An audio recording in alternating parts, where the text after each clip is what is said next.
Khairil, you're going to be on the Internet Governance panel. Can you tell me a little bit about that? Okay, I'm specifically on the Internet Governance panel is on the first topic, which is cooperation for Internet governance to ally the fears of government? So of course, I'm going to, as a civil society rights organization, I would say this is, especially in countries where we don't have much strong democracy.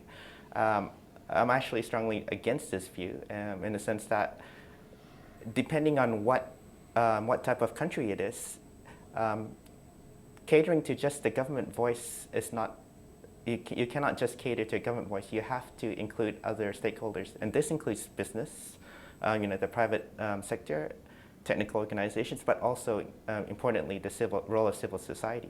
It's important now these days for civil society to be involved in terms of the access to internet, because internet is now being seen as more of a human right, or in the terms of access to information.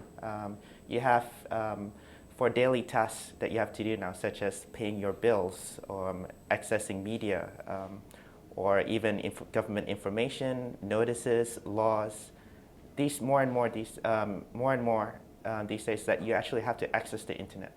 So without access to the internet, you will now be basically powerless and not be involved in the democratic process as countries develop their internet infrastructure.